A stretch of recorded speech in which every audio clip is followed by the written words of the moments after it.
মুসলমান কোন বাতিল চক্রকে ভয় পায় না। মুসলমান হাসতে হাসতে জীবন দিতে পারে, মুসলমান হাসতে হাসতে মৃত্যুকে বরণ করে নিতে পারে, মুসলমান হাসতে হাসতে ফাঁসির মঞ্চে যেতে পারে, মুসলমানের প্রয়োজনে সন্তানের দিবে হবে, বাবা মার কাছ থেকে বিদায় নেবে, স্ত্রী বিধবা হবে, কিন্তু আল্লাহ দিন কায়েমের জন্য মুসলমান ময়দান ছাড়বে না। কথা বলেন ঠিক কিনা মুসলমান? কারণ এই মুসলমান সেই জাতি, বদরের প্রান্তরে যখন হাজারো মুশরিক তার চারদিক থেকে ঘিরেছিল, 313 জন মুজাহিদ আল্লাহর দ্বীন বিজয়ের জন্য দাঁড়ায়া বেঈমানদেরকে আল্লাহু আকবারের ধ্বনি যখন দিয়েছে, কাফেররা বেঈমানরা বদর উহুদ থেকে প্রসাব করতে করতে পালিয়েছে। কথা বলেন ঠিক কিনা? আল্লাহর কোরআন বলার কারণে মামলা দিয়ে বাংলাদেশের বিশ্বনন্দিত আলেম আল্লামা সাইদি রাহমাহুল্লাহকে 14টি বছর কারাদণ্ডে দণ্ডিত করেছেন। কিন্তু 14 বছর কারাদণ্ডে দণ্ডিত করার পরেও আল্লাহর কোরআন বলা কিন্তু আলেমরা বন্ধ করে না। ঠিক না বেটি? তাদের উদ্দেশ্য ছিল আল্লাহর কোরআন থেকে মানুষকে দূরে রেখে যাওয়া। তারা জানতো এই কোরআনের কথা বললে নেতৃত্ব কর্তৃত্ব সব চলে যাবে। এই জন্য রাতের আধারে আমার দেশের আলেমদেরকে তারা ধরে নিরাপরাধ মায়ের কলকে তারা খালি করেছে। কথা বলেন ঠিক না বেটি? মুসলমানেরা খেয়াল করবেন, যারা ক্ষমতার মজনুতে বসে 14টি বছর ক্ষমতার মজনুতে বসে রাতের আধারে শাপলা চত্বরে আমার দেশের অসহায় আলেমদের বুকে গুলি চালায়া যে মায়ের বুক তারা খালি করেছে, বলে তো তারা কি মানুষের সন্তান না কুলাঙ্গার? যারা মানুষের উপর আঘাত করে, যারা পিলখানায় হত্যা করে, যারা আমার মায়ের বুকের থেকে সন্তানকে কেড়ে নেয়, যারা কোরআনের মাহফিলে অনন্যের ফট্টি বলতালি করেছে, তারা কখনো জাতির ভালো সন্তান হতে পারে না। কথা বলেন ঠিক কিনা? যারা যুগে যুগে আলেমদেরকে শুধুমাত্র রাজাকার দিয়া রাজাকার বলে বলে আলেমদেরকে যারা ব্যঙ্গ করেছে, আল্লাহর পক্ষ থেকে ফয়সালা হয়ে বেঈমানদের রাজাকার শব্দ দিয়ে বাংলার জমিন থেকে উৎখাত করা হয়েছে। কথা বলেন ঠিক কিনা?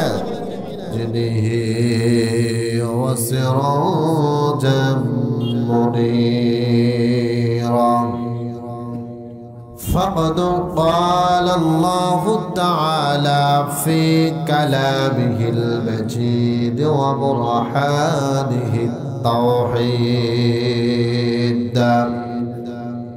সবাই জবান খুলে তেলাওয়াত করি আউযু বিল্লাহি মিনাশ শাইতানির রাজীম। বিসমিল্লাহির রাহমানির রাহিম। আইয়ুহাল্লাযীনা আমানু ইসতাঈনু বিস-সাবরি ওয়াস-সালাহ ইন্নাল্লাহা মা'as-সাবিরিন।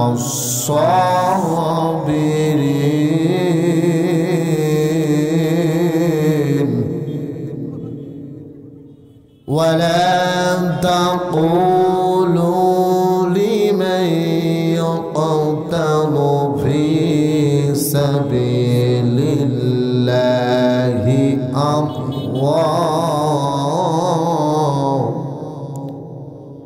بل أحياء ولكن لا تشعرون.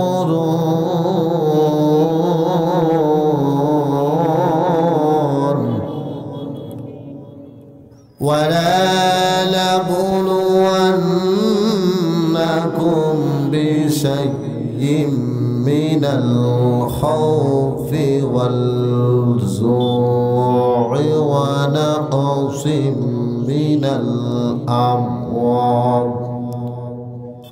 من الأموال والأنفس والثمرات وبشر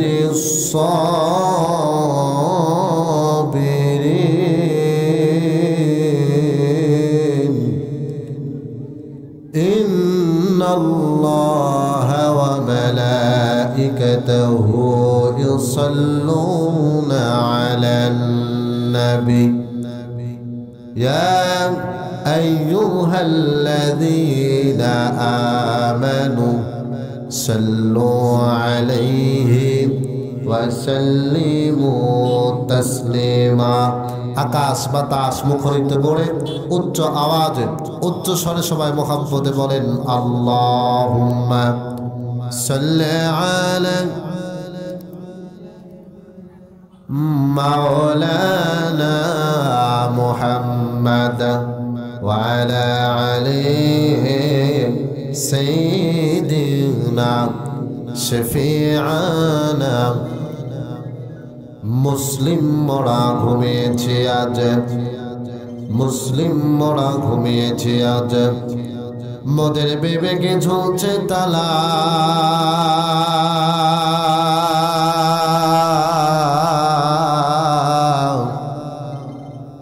রক্ত মোদের হয়েছে শিথিল, পাপে অন্তর কালা।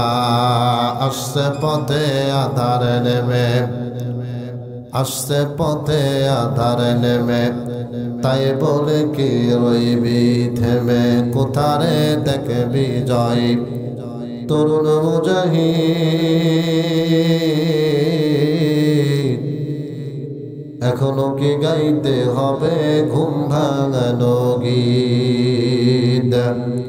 কয়রে খালিদ কয়রে আমার, এসেছে আজ নতুন বদর। কোথারে দেখে বিজয় তরুণ মুজাহিদ, এখনো কি গাইতে হবে ঘুম ভাঙানো গীত। মুসলিম আমি সংগ্রামী, আমি চিররণবীর, আল্লাহকে সারা কাউকে মানি না। লিল্লাহি তাকবীর, কালেমা পড়ি লা ইলাহা। একটু আওয়াজ দেন লা ইলাহা, লা ইলাহা ইল্লাল্লাহু মুহাম্মাদুর রাসূলুল্লাহ সাল্লাল্লাহু আলাইহি ওয়াসাল্লাম। ঐতিহ্যবাহী নওগাঁ জেলার বদলগাজী থানার অন্তর্গত, তাই না? বদলগাজী থানার অন্তর্গত দারিশন দক্ষিণ বাংলার মসজিদের উন্নয়ন কল্পে একদিন ধরে বিরাট তাফসীরুল কোরআন মাহফিলের সম্মানিত সুযোগ্য সভাপতি, প্রধান বক্তা, আন্তর্জাতিক খ্যাতিসম্পন্ন মুফাসসিরে কোরআন আলহাজ মুফতি মাওলানা বজলুর রশিদ মিয়া সহ আমার সামনে বসা সম্মানিত মুরব্বিয়ানে আযম, কলিজার টুকরা যুবক ভাইয়ারা, স্নেহের কুচিকাচারা, পর্দার আড়ালে অবস্থানরত আমার সম্মানিত মা এবং বোনেরা, সবার প্রতি আমার আন্তরিক সালাম, আসসালামু আলাইকুম ওয়া রাহমাতুল্লাহ। আপনারা কি বেঁচে আছেন না মারা গেছেন? যতগুলো লোক আপনারা এখনো যা করতেছেন তারা তো মনে হয় আওয়ামী লীগ আবার আছে, নাকি বলেন আপনারা? সম্মানিত মুসলমানেরা, সালাম দেওয়া সুন্নত, কিন্তু উত্তর দেওয়া ওয়াজিব। এই জন্য আরেকবার সালাম দিচ্ছি, সালাম গ্রহণ করুন। আসসালামু আলাইকুম ওয়া রাহমাতুল্লাহ। আপনারা ভালো আছেন? একটা আওয়াজ দেন, কেমন আছেন? আমরা দরুদ জ্ঞাপন করি বিশ্বনবী বিশ্বনেতা মুহাম্মদুর রাসূলুল্লাহ সাল্লাল্লাহু আলাইহি ওয়াসাল্লাম। সম্মানিত মুসলমানেরা, এমন একটা সময়, এমন একটা মুহূর্তে আমরা এখানে বসেছি আল্লাহর কোরআন শোনার জন্য।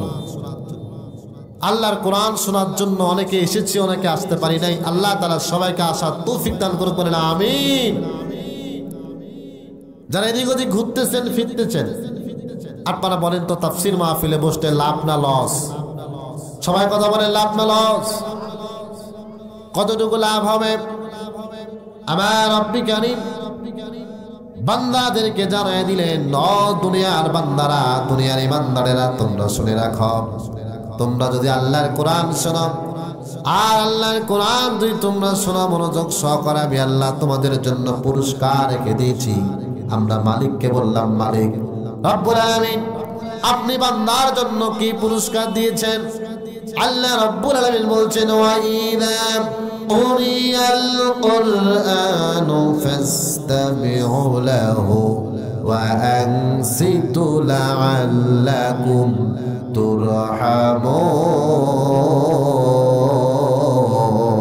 তুরহামুন। এক একটি আয়াতি কারিমা তেলাওয়াত হবে যখন, আর আমি আমার সাদত আঙ্গুলখানা উঁচু করবো ঠিক তখন, আর আমি আমার সাদত আঙ্গুল উঁচু করবো ঠিক যখন আপনারা আল্লাহু আকবার তখন বলবেন, ঠিক বলবেন তখন। এই কর্মসূচি চলবে ততক্ষণ, আলোচনা চলবে যতক্ষণ। আপনারা কি রাজি আছেন ভাই? আমি একটু কোরআন থেকে আলোচনা করতে চাই, যদি আপনাদের অনুমতি পাই। আপনারা কি আমার উপর মন খারাপ করবেন? করবেন মন খারাপ?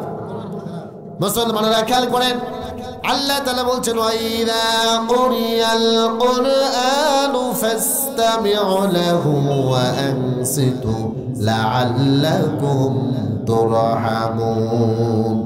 আল্লাহ রাব্বুল আলামিন তার হাবিবকে বুঝায় দিলেন, ইয়া রাসূলুল্লাহ আপনি জানায় দেন, পৃথিবীর ময়দানে কোনো মানুষ যদি, আমার কোন গোলাম যদি, আমার কোন বান্দা যদি আল্লাহর কোরআন শোনার জন্য চলে যায়, অমনে বঙ্গিজা মানে যখন কুরিয়াল কোরআন, যখন বান্দার সামনে কোরআন উপস্থাপন করা হয়, বান্দা যখন মনোযোগ সহকারে কোরআন গুলো শ্রবণ করে, ফাসতামিউ লাহু ওয়া আনসিতু লাআল্লাকুম তুরহামুন, আমি আল্লাহ তাআলা বান্দার জীবনের সমস্ত গুনাহগুলি পরিবর্তন করে আমি আল্লাহ সব বানায় দেই। কোন সুবহানাল্লাহ।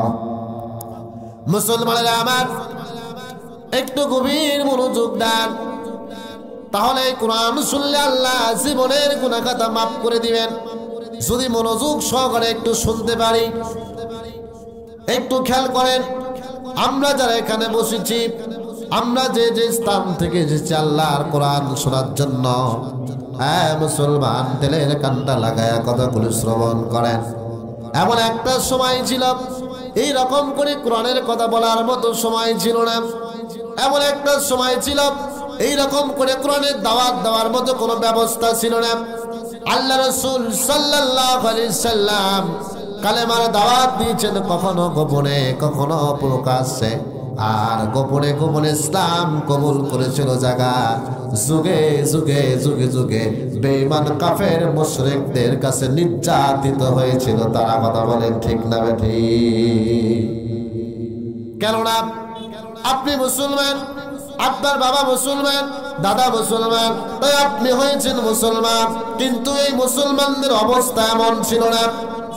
ইতিহাস বলে এমন একটা সময় ছিল যে সময় কালেমা পড়লে পরে মানুষের নামে মামলা হতো। কথা বলেন ঠিক না বেঠিক? ভাই আপনারা কি মন খারাপ? ভাই ঠিক বলতে গিয়ে আপনাদের গুনাহ হবে। মুসলমানেরা, একটা সময় ছিল কালেমা পড়লে মামলা হতো। কথা বলেন ঠিক কিনা? একটা সময় ছিল কালেমা পড়লে মানুষকে গোপন থেকে প্রকাশ্যে টেনে বের করে মায়ের সামনে সন্তানকে হত্যা করা হতো। কথা বলেন ঠিক কিনা? আর সেই কোরআনকে আল্লাহ রাসূল সাল্লাল্লাহু আলাইহি সাল্লাম এমন সুন্দর করে দিনকে আল্লাহ সাজিয়েছেন, এখন ওপেন ময়দানে কোরআন বলা যায়। রাম বামপন্থী যারা আছে, আল্লাহর কোরআন শুনলে তারা এখন ভয়ে পালায় যায়। কথা বলেন ঠিক না বেঠিক? মুসলমানেরা আমার, এই যে তাফসীর মাহফিল আপনারা বসেছেন, বলেন তো আজ থেকে কি 2 মাস আগে কোরআনের পরিবেশ এমন ছিল? আওয়াজ দেয় এমন ছিল? কোরআনের পরিবেশ এমন ছিল না। এই কোরআনের কথা বলতে গেলে পরে রাত 12টার পর নর্তকীর গায়ে যখন সুতার কাপড় থাকতো না, সেখানে অল 144 জারি হতো না। অল 144 জারি করতো কোথায়? কোরআনের তাফসীর মাহফিল যেথায়। কথা বলেন ঠিক কিনা? অধিকাংশ মাহফিলগুলোতে অনেক রাম বামপন্থী দালালেরা আল্লাহর কোরআনের মঞ্চে বসে আল্লাহর কোরআনের কথাগুলি বলতে দেয় নাই। কথা বলেন ঠিক না বেঠিক? একটা আওয়াজ দেন ঠিক না বেঠিক ভাই? কিন্তু এমন একটা সময়, তারা এমন সময় ক্ষমতার চেয়ারে বসে আল্লাহর কোরআন তো দূরের কথা, তাফসীর মাহফিল শুনলে থানায় অনুমতি নেওয়া লাগতো। কথা বলেন ঠিক কিনা? কিন্তু আল্লাহর পক্ষ থেকে ফয়সালা হয়েছে, এখন আর তাফসীর মাহফিল করতে অনুমতি লাগে না। উন্মুক্ত আকাশে আল্লাহর দ্বীনের কথাগুলি কোরআন থেকে বলা যায়। কথা বলেন ঠিক কিনা বেঠিক?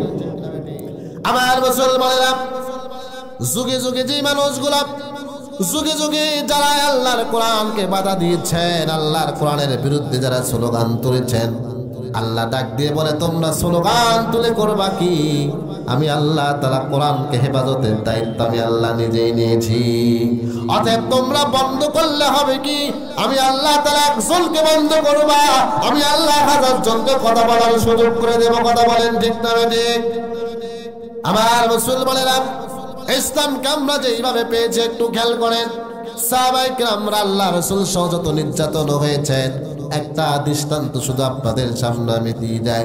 নবীজি আমার যখন কালেমার দাওয়াত দিচ্ছিলেন, মানুষদেরকে বোঝাচ্ছিলেন আল্লাহর দিন কি, আল্লাহর দিন বুঝাইতে যখন চাচ্ছিলেন, আল্লাহর দিন বুঝালেন, মানুষ যখন গোপনে গোপনে গোপনে ইসলাম কবুল করলেন, কাফের বেঈমানেরা মুশরিকরা চারদিক দিয়ে আল্লাহ রাসূলকে ঘিরলেন। তারা ভাবতেছিলেন নবীজি আমার কোরআনের কথা কোনি যেন বলতে না পারে, নবীজি আমার আল্লাহর দ্বীনের দাওয়াতের কাজ যেন করতে না পারেন। হাজারো চেষ্টা করতেছিলেন তারা, কিন্তু আল্লাহ রাসূলের দাওয়াতের কর্মপদ্ধতি বন্ধ হয় নাই। একের পর এক যখন মানুষ ইসলাম কবুল করতেছিলেন, এমন একটা মুহূর্তে আবু জেহেল লক্ষ্য করলেন আল্লাহ রাসূলকে আর এই দেশে রাখা যাবে না। আল্লাহ রাসূলের নামে আন্তর্জাতিক ট্রাইব্যুনাল গঠন করে নবীজিকে আবার মক্কা ছেড়ে মদিনায় হিজরত করতে যখন বাধ্য করলেন, একটু মনোযোগ দেন, দিনের কানটা লাগায় শুনে যান। মুসলমান, কেমন আমরা মুসলমান হয়েছে আর মুসলমানের ইতিহাস কেমন ছিল, আল্লাহর নবী দিন কায়েম কেমনে করেছেন। নবীজি আমার ইসলামের দাওয়াত দিলেন, কিন্তু বেঈমান কাফেরের অত্যাচারে যখন আল্লাহ রাসূল মক্কায় থাকতে পারলেন না, নবীজি আমার বেঈমানদের অত্যাচারে কাফের মুশরিকদের অত্যাচারে মক্কা ছেড়ে যখন মদিনায় হিজরত করলেন। আপনারাই বলেন তো, নবী যে মক্কা ছেড়ে মদিনায় হিজরত করেছেন, নবী কি মানুষের বাড়িতে অন্যায় করেছিল নাকি? অন্যায় করে নাই, চান্দা উঠাই নাই। নবীজি আমার নিষ্পাপ ছিলেন, কিন্তু অপরাধ ছিল কোরআনের কথাগুলি বলা, অপরাধ ছিল আল্লাহর দ্বীনের বিজয়ের জন্য ঘোষণা করা, আল্লাহর দ্বীনের সঠিক দাওয়াতগুলো মানুষের সামনে পৌঁছায় দেওয়া। কথা বলেন ঠিক না ঠিক? 14টি বছর ক্ষমতার মসনদে বসেছিল যারা, তারা ইয়াবাখোরকে ধরে নাই, মদখোরকে ধরে নাই, গাঁজাখোরদেরকে ধরে নাই, ধরেছে কাদেরকে? আল্লাহর কোরআন বলে যারা মামলা খেয়েছে তারা। কথা বলেন ঠিক কিনা? আল্লাহর কোরআন বলার কারণে মামলা দিয়ে বাংলাদেশের বিশ্বনন্দিত আলেম আল্লামা সাইদি রাহমাহুল্লাহকে 14টি বছর কারাদণ্ডে দণ্ডিত করেছেন। কিন্তু 14 বছর কারাদণ্ডে দণ্ডিত করার পরেও আল্লাহর কোরআন বলা কিন্তু আলেমরা বন্ধ করে না। ঠিক না ঠিক? কারণ তাদের উদ্দেশ্য ছিল আল্লাহর কোরআন থেকে মানুষকে দূরে রেখে যাওয়া। তারা জানতো এই কোরআনের কথা বললে নেতৃত্ব কর্তৃত্ব সব চলে যাবে। এই জন্য রাতের আধারে আমার দেশের আলেমদেরকে তারা ধরে নিরপরাধ মায়ের কোলকে তারা খালি করেছে। কথা বলেন ঠিক না ঠিক? মুসলমানেরা খেয়াল করবেন, যারা ক্ষমতার মজনুতে বসে 14টি বছর ক্ষমতার মজনুতে বসে রাতের আধারে শাপলা চত্বরে আমার দেশের অসহায় আলেমদের বুকে গুলি চালায় যে মায়ের বুক তারা খালি করেছে, বলে তো তারা কি মানুষের সন্তান না কুলাঙ্গার? একটু আওয়াজ দেন ভাই, তারা কি পরিচিত মায়ের সন্তান? যারা মানুষ হয়ে মানুষের উপর আঘাত করে, যারা পিলখানায় হত্যা করে, যারা আমার মায়ের বুকের থেকে সন্তানকে কেড়ে নেয়, যারা কোরআনের মাহফিলে অবলম্বন ভর্তি জারি করেছে, তারা কখনো জাতির ভালো সন্তান হতে পারে না। কথা বলেন ঠিক কিনা? যারা যুগে যুগে আলেমদেরকে শুধুমাত্র রাজাকার দিয়া রাজাকার বলে বলে আলেমদেরকে যারা ব্যঙ্গ করেছে, আল্লাহর পক্ষ থেকে ফায়সালা হয়ে বেঈমানদের রাজাকার শব্দ দিয়ে বাংলার জমিন থেকে উৎখাত করা হয়েছে। কথা বলেন ঠিক কিনা? এই জন্য মুসলমানেরা খেয়াল করেন, মুসলমানেরা নির্যাতন সহ্য করতে রাজি, মুসলমানেরা মার খাইতে রাজি, মার দিতেও রাজি, কিন্তু আল্লাহর দিন বিজয় থেকে সরে যেতে রাজি নয়। কথা বলেন ঠিক কিনা? আমার মুসলমানেরা, ছোট্ট একটা ঘটনা বলে আমি আমার আলোচনার দিকে সংক্ষিপ্ত করব। আল্লাহ রাসূল মক্কা ছেড়ে যখন মদিনায় হিজরত করলেন, হিজরত করার 7 দিন পরের ঘটনা। আপনারা একটু আওয়াজ দিয়ে বলেন তো কয়দিন? এই লোকগুলো কথা বলেন কয়দিন? আল্লাহ রাসূল মক্কা ছেড়ে মদিনায় হিজরত করলেন 7 দিন পরের ঘটনা। কিছু কিছু মহিলা মানুষগুলি একত্রিত হয়ে হয়ে তারা বলতেছিলেন, মহিলারে আর মক্কাতে ভালো লাগে না, মক্কাতে থাকতে মন চায় না, নবীজি আমার মক্কা ছেড়ে চলে গেছেন। নবীজির চেহারা মোবারক না দেখলে আর ভালো লাগে না, নবীজির মুখের বাণী আর শোনা যায় না। এইরকম করে একজন আরেকজনের সাথে গল্প করে, গল্প করতে করতে মুসলমান প্রায় হাদিসের মধ্যে আসছে 13 থেকে 14 জন মহিলা। একটু আওয়াজ দিয়ে বলেন তো কয়জন? 13 থেকে 14 জন মহিলা। এক মহিলা আরেক মহিলাকে বলতেছিল, মহিলারে আর ভালো লাগে না, আর মনটা চায় না, নবীজিকে না দেখলে আমাদের মনটা সন্তুষ্ট হয় না। একজন আরেকজনকে পরামর্শ দেয়, বান্ধবী রে শুনে রাখো, যে মদিনা যে মক্কাদের রাসূল নাই, মক্কা কেমন যেন ফাঁকা ফাঁকা লাগে, আমরা আর মক্কাতে থাকতে চাই না রে। চলো না সবাই মিলে আল্লাহ রাসূল যে মদিনায় চলে গিয়েছেন, আমরা একটু রাসূলের ইশকের মহব্বতে আমরা একটু মদিনায় চলে যাই। বলেন না সুবহানাল্লাহ। ইতিহাস লেখে 13 থেকে 14 জন মহিলা। মুসলমানদের কান্তা লাগায় শুনে যান, এই 13 থেকে 14 জন মহিলা সবাই মিলে একত্রিত হয়ে সব ছেড়ে, মা বাবার বাড়ি ছেড়ে, স্বামীর সংসার ছেড়ে, রাসূলের মহব্বতে তারা মক্কা ছেড়ে যখন মদিনায় হিজরত করতেছিলেন, আবু জাহেল বুঝলেন মক্কার লোকেরা যদি মদিনায় যায়, আমার নবীকে নবীর কথাগুলি শুনে নবীর চেহারার দিকে তাকায় তারা ইসলাম গ্রহণ করবে। এই জন্য আবু জাহেল মক্কা এবং মদিনার মাঝ বরাবর বর্ডার এলাকায় কিছু সৈন্য পাঠায়া দিলেন, আর সৈন্যদেরকে বললেন, সৈন্যরা তোমরা শোনো, তোমরা সব সময় খেয়াল রাখবে যাতে করে মক্কার লোকেরা মদিনায় যেতে না পারে, কিন্তু মদিনার লোকেরা মক্কায় আসলে সমস্যা হবে না। এর মানে মক্কার লোকেরা মদিনায় গেলে আল্লাহ রাসূলের সুন্দর আচরণ থেকে ইসলাম কবুল করবে। আবু জাহেলের ভাই ছিল ইসলাম সবাই কবুল করে, নেতৃত্ব কর্তৃত্ব সব চলে যাবে, অবৈধ চেয়ারে আর বসা হবে না। কথা বলেন ঠিক কিনা? নবীজি আমার চলে যাওয়ার পরে মহিলাগুলি একত্রিত হলো। বাজান, একত্রিত হওয়ার পরে এই মহিলাগুলি একত্রিত হয়ে চলে যাচ্ছিলেন। যাওয়ার পথে মক্কা এবং মদিনার বর্ডার প্রান্তরে লক্ষ্য করলেন আবু জাহেলের সৈন্যরা দাঁড়ায় আছে। জিজ্ঞেস করলেন, এ মহিলা কোথায় যাও? মহিলাগুলি বলল, আবু জাহেলের সৈন্যরা তোমরা জানো না আমরা ইসলাম কবুল করেছি, আমরা ইসলামকে বরণ করেছি। দুনিয়ার ভিতরে আমরা ইসলাম যখন কবুল করলাম, আল্লাহ রাসূলের প্রতি ঈমান আনার পর থেকে আমাদের মনের ভিতরে রাসূলের প্রতি এত মায়া, এত মহব্বত, এত ভালোবাসা আমাদের লেগে গেছে, যার জন্য আমরা মক্কায় থাকতে পারতেছি না। আমরা রাসূলের মহব্বতে ঘর ছেড়ে বাড়ি ছেড়ে আমরা একটু রাসূলকে দেখার জন্য মদিনায় যেতে চাই। বলেন না সুবহানাল্লাহ। মুসলমানেরা তারা যখন মদিনায় যেতে চায়, বলা হলো যাও, কিন্তু মদিনায় যাওয়ার আগে শর্ত হলো আমাদের লিডার আবু জাহেলের সবচেয়ে বড় বক্তব্য, মক্কার লোকেরা মদিনায় যেতে পারবে না, অতএব তোমাদের যাওয়া হবে না। এই মহিলাগুলি বলতেছিলেন, আবু জাহেলের সৈন্যরা ঈমান যেহেতু এনেছি, হাজারো ব্যথা দিয়া, হাজারো বাধা দিয়া, বাধার প্রাচুর্য তুলে দিলেও আমরা আমাদের পথ পরিবর্তন করব না। বলেন না সুবহানাল্লাহ। পথ পরিবর্তন তারা করবে না। মহিলাদেরকে বলা হলো, মহিলারা সাবধান হয়ে যাও, এখনো চলে যাও, সময় আছে। তারা বলতেছিলেন, শোনো না, আমরা কোনোদিন মক্কার পথ, আপনার কোনোদিন মক্কার পথে যেতে চাই না, আমরা মদিনার পথ ধরেছি। এবার মহিলাদেরকে বলা হলো, মহিলারা, হাদিসের মধ্যে আসছে এই মহিলাদের কারো কোলের ভিতরে 1 বছরের বাচ্চা, কারো বা 6 মাসের বাচ্চা। আবু জাহেলের সৈন্যরা, বেঈমানের দলেরা এবার ওই মহিলাদেরকে বলল, মহিলারা শোনো, তোমরা যদি মক্কার পথে ফিরে না যাও, তাহলে আমি তোমাদেরকে বললাম তোমাদের কোল থেকে সন্তানগুলিকে কেড়ে নেওয়া হবে। তারা ডাইরেক্ট বলে দিল, সন্তান নিলে লাভ কি? আমরা সন্তান ছাড়তে রাজি, স্বামী ছাড়তে রাজি, কিন্তু আল্লাহর দ্বীনের পথ আমরা ছাড়তে রাজি নই। বলেন না সুবহানাল্লাহ। মুসলমানেরা তারা কেমন করে ঈমান এনেছেন একটু বোঝাচ্ছিলাম, সময় দিব কম, যদিও কম, একটু বোঝা লাগবে বেশি। মুসলমানেরা এবার ওই মহিলাদের কাছ থেকে সন্তানগুলোকে কেড়ে নেওয়া হলো। সন্তানগুলোকে কেড়ে নেওয়ার পরে বলা হলো, মহিলারা তোমাদের কাছ থেকে সন্তানগুলিকে কেড়ে নেওয়া হয়েছে। অতএব সন্তানগুলি নেওয়ার পরে আমরা বললাম, তোমরা যদি পথ পরিবর্তন না করো তাহলে আমরা তোমাদের সন্তানগুলিকে দুনিয়ার থেকে বিদায় করে দিব। মহিলারা বলতেছিলেন, সন্তান যাবে সমস্যা হবে না, আমরা সন্তানের জীবন দিতেও রাজি, কিন্তু একটা বরের জন্য পথ পরিবর্তন করতে রাজি নয়। ইতিহাস লেখে যখন এমন বক্তব্য মহিলারা দিল, আবু জাহেলের সৈন্যরা মার সামনে সন্তানদেরকে ধরলেন।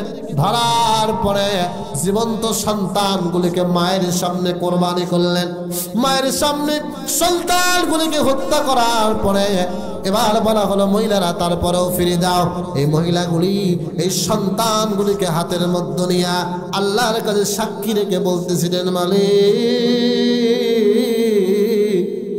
আমরা অন্যায় করি নাই, আমরা অপরাধ করি নাই, তোমার রাসূলের মহব্বতে আল্লাহ আমরা তোমার দিনকে বিজয়ের জন্য রাসূলের মহব্বতের সন্তানগুলিকে নিয়ে আমরা যখন চলে যাচ্ছিলাম, আল্লাহ আবু জাহেলের সৈন্যরা আমার চোখের সামনে মার কোল থেকে সন্তানকে ছিনিয়ে নিয়ে যারা হত্যা করেছে, আল্লাহ আমরা আমাদের সন্তানগুলিকে তোমার রাস্তায় সমর্থ করলাম।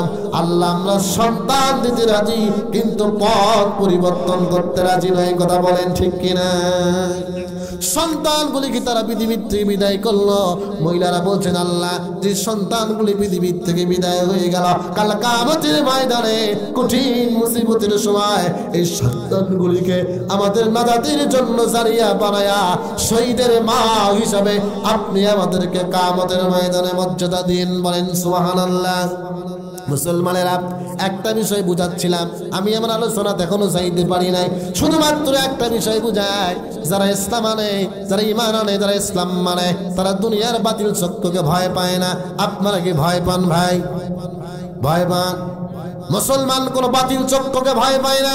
মুসলমান হাসতে হাসতে জীবন দিতে পারে, মুসলমান হাসতে হাসতে মৃত্যুকে বরণ করে নিতে পারে, মুসলমান হাসতে হাসতে ফাঁসির মঞ্চে যেতে পারে, মুসলমানের প্রয়োজনে সন্তানের দিবে হবে, বাবা মার কাছ থেকে বিদায় নেবে, স্ত্রী বিধবা হবে, কিন্তু আল্লাহ দিন কায়েমের জন্য মুসলমান ময়দান ছাড়বে না। কথা বলেন ঠিক কিনা মুসলমান? কারণ এই মুসলমান সেই জাতি, বদরের প্রান্তরে যখন হাজারো মুশরিক তার চারদিক থেকে ঘিরেছিল, 313 জন মুজাহিদ আল্লাহর দিন বিজয়ের জন্য দাঁড়ায়া বেঈমানদেরকে আল্লাহু আকবারের ধ্বনি যখন দিয়েছে, কাফেররা বেঈমানরা বদর উহুদ থেকে প্রস্রাব করতে করতে পালিয়েছে। কথা বলেন ঠিক কিনা? সেই মুসলমান এখনো আছে না নাই? জোরে বলেন। মুসলমান এখনো আছে, কিন্তু মুসলমানের পাশাপাশি রাম বামপন্থীর কিছু দালালেরা ডান দিক থেকে, বাম দিক থেকে, সামন থেকে, পিছন থেকে ষড়যন্ত্র করতেছে। উচ্চ হাত নিয়ে, বুকে সাহস নিয়ে মোকাবেলা করার দরকার আছে না নাই? জোরে বলে, মোকাবেলা করার দরকার আছে। আমি একটা বিষয় বলে যাই, শুনে রাখবেন, মুসলমান সেই জাতি যেই জাতি জীবন দিতে পারে কিন্তু বাতিলের কাছে মাথা নত করতে পারে না। কথা বলেন ঠিক কিনা মুসলমান? একটা বিষয় বুঝে যান, যারা যেখান থেকে শুনছেন, আল্লাহর কালাম যারা আমরা বুকে ধারণ করেছি, আমরা যারা ঈমান এনেছি, আমাদের জীবন চলে যাবে, কিন্তু আমরা বাতিল মুশরিকদের কাছে হাত পাতায় জীবন ভিক্ষা নেই না। কথা বলেন ঠিক না বেঠিক? আসেন সম্মানিত মুসলমানেরা, আমি আয়াত তেলাওয়াত করেছিলাম, ইয়া আইয়ুহাল্লাযীনা আমানু ইসতাঈনু বিস-সাবরি ওয়াস-সালাহ ইন্নাল্লাহা মা'আস সাবিরিন। তোমরা সাহায্য চাও আল্লাহর কাছে। মাধ্যম কয়টা বলেন তো? একটু কথা বলেন, কয়টা মাধ্যম? দুইটা মাধ্যম। আল্লাহ তাআলা বলছেন, এক নাম্বার হলো ধৈর্য, দুই নাম্বার হলো নামাজ। এখন তো নামাজও লাগে না, রোজাও লাগে না, একবারে বলে পড়ি নাই, এনকা নামাজই আছে না নাই? কথা বলেন ভাই?